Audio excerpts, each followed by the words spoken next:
Muy buenos días, estamos aquí acompañando a nuestro amigo, el doctor Marco Antonio Ochoa Solórzano. Doctor, un gusto que nos dé la oportunidad de recibirnos y que nos puedas platicar un poquito, doctor. Platícanos, ¿cómo es que estudias neurología? Bueno, yo soy el doctor Marco Antonio Ochoa, yo soy michoacano, tengo 6 años trabajando en este Hospital General de Morelia ISSSTE. Tengo la fortuna de estar aquí desde hace 6 años. Yo hice medicina en la Universidad Michoacana de San Nicolás de Hidalgo, después hice la especialidad en neurología y tengo un posgrado de especialidad de enfermedad vascular cerebral. ¿Por qué me enfoqué ya después de haber estudiado neurología a hacer el posgrado de enfermedad vascular cerebral? Por el simple hecho de que la enfermedad vascular cerebral pues, es una de las patologías más frecuentes o el problema más frecuente que ve el neurólogo y son de las causas más frecuentes de ingreso a un servicio de urgencias.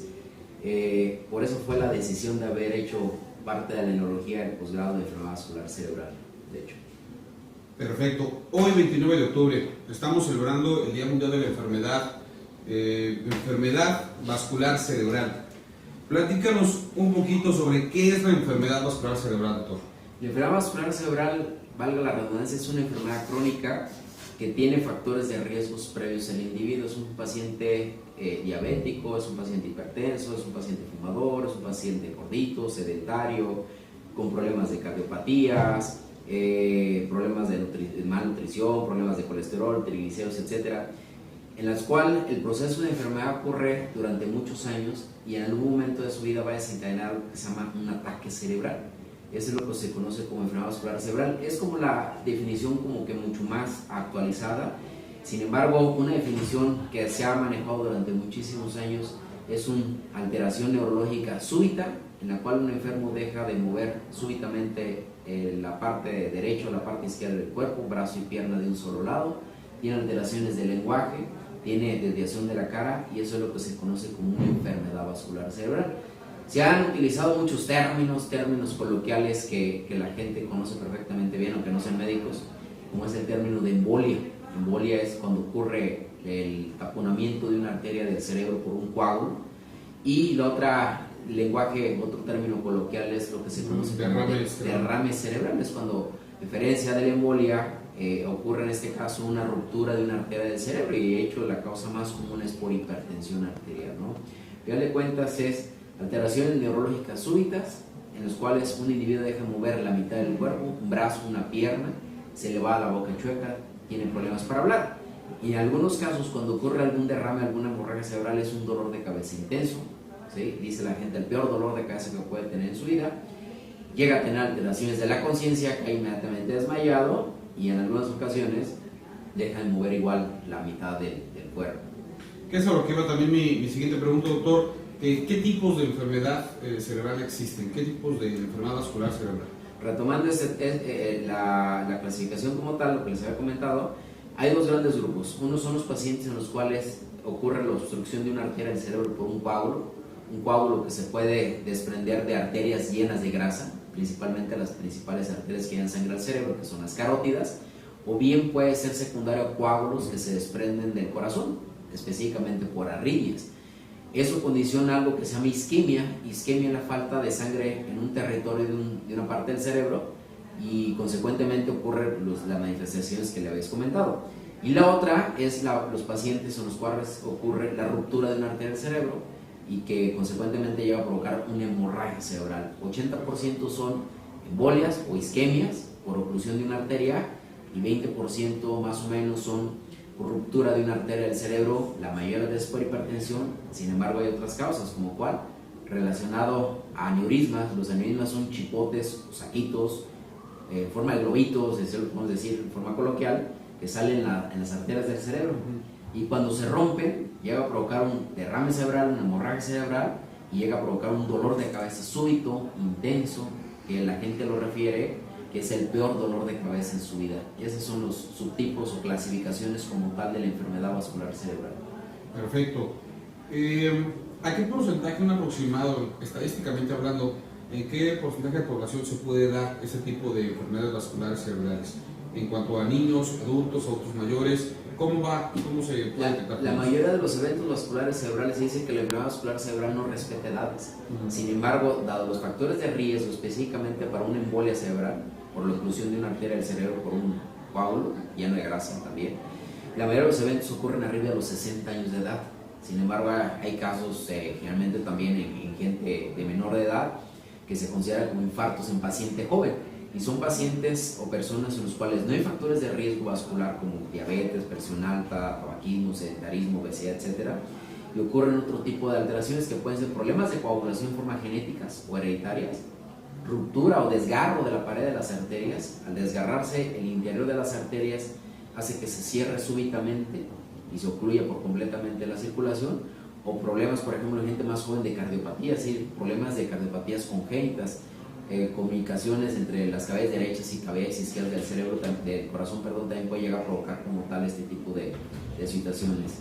En el mundo se tiene, por lo menos estadísticamente, alrededor de 5.5 millones, es decir, 5 millones y medio de personas que sufren un evento vascular cerebral por año. Esa es la estadística mundial. Es algo incluso mucho más alarmante que otro tipo de enfermedades que se les ha dado mucho publicación, como por ejemplo el cáncer. De hecho, la enfermedad vascular cerebral son de las primeras causas de muerte, por abajo como tal de la cardiopatía isquémica, es decir, pacientes que sufren infarto agudo de miocardio.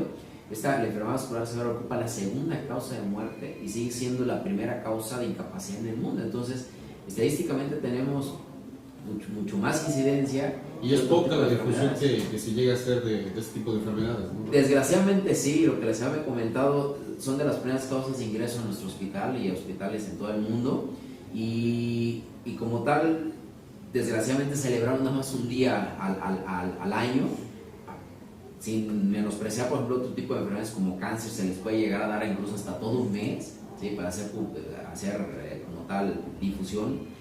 La enfermedad vascular cerebral realmente tiene poco apoyo, por lo menos aquí en nuestro país. En otros países han surgido campañas, etcétera. También lo que estamos tratando de hacer esto para que la gente que tiene síntomas pues inmediatamente ocurra al hospital.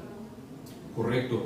Retomando un poquito, doctor, ¿cómo la gente puede detectar en casa cuando tenga algún accidente, cuando tenga una cuestión? ¿Cómo puede detectar que puede tener un infarto cerebral o una enfermedad vascular cerebral? ¿Cómo puede detectarlo?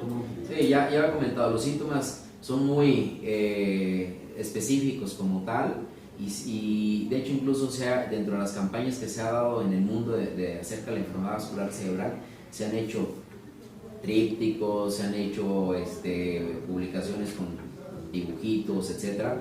Y los síntomas más frecuentes que debe de reconocer algún familiar o algún paciente es debilidad de la mitad del cuerpo, un brazo y una pierna, se le afloja el brazo y la pierna, se le empieza a tener alteraciones de lenguaje, empieza a cambiar palabras por palabras, o de repente se queda completamente mudo, y asimetría de la cara, se le va la boca chueca. Incluso hay gente, la mayoría de gente que no es médica como tal, tan solo el hecho de que se les vaya la boca chueca, ya para ellos es alarmante. Dicen, a lo mejor puede ser una embolia, y puede ser otras cosas, e inmediatamente acude al hospital. Afortunadamente pueden ser otras cosas que no son embolia.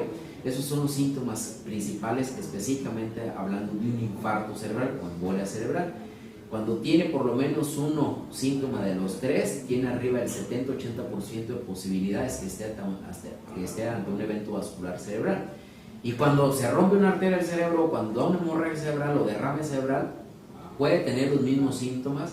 Muchos pacientes llegan a perder el estado de conciencia, caen súbitamente y llegan a tener dolor de cabeza, que eso llama mucho más la atención cuando hay dolor. En cambio, cuando se ocluye una arteria, da un infarto o embolia, muchas veces no hay dolor de ninguna parte del cuerpo. Y eso provoca que la gente acuda con retraso a la atención en un hospital. Incluso hasta en el mismo hospital ocurre un retraso, porque ahí está la gente tranquilita, paralizado medio cuerpo, pero sin dolor.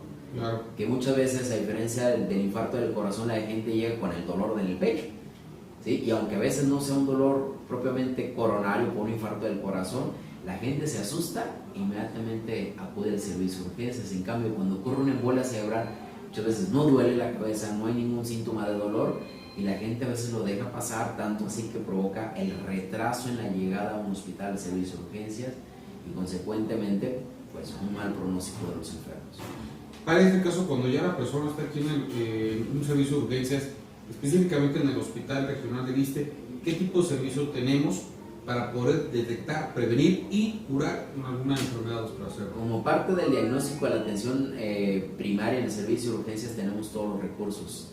Hemos tratado de activar algo que se llama código ictus. Ictus es otra palabra como tal que ya está teniendo bastante auge para denominar como tal enfermedad vascular cerebral, ¿sí? O código stroke, que es una palabra anglosajona que significa como tal, o mucha gente, incluso que no sea médico, stroke ya lo que se ha popularizado decir enfermedad vascular cerebral, específicamente ante un infarto cerebral. Entonces activamos como tal el código y se activa, valga la redundancia nuevamente, radiología, urgencias, laboratorio, porque es la parte esencial en la cadena de asistencia del paciente. Evidentemente que es una tomografía o Es algo. correcto, lo importante es que llegue el enfermo y tenemos para eso un tiempo para rescatar como tal la arteria que está ocurrida o rescatar el cerebro de 4 horas y media, pero no porque tenemos un tiempo prolongado nos vamos a retrasar.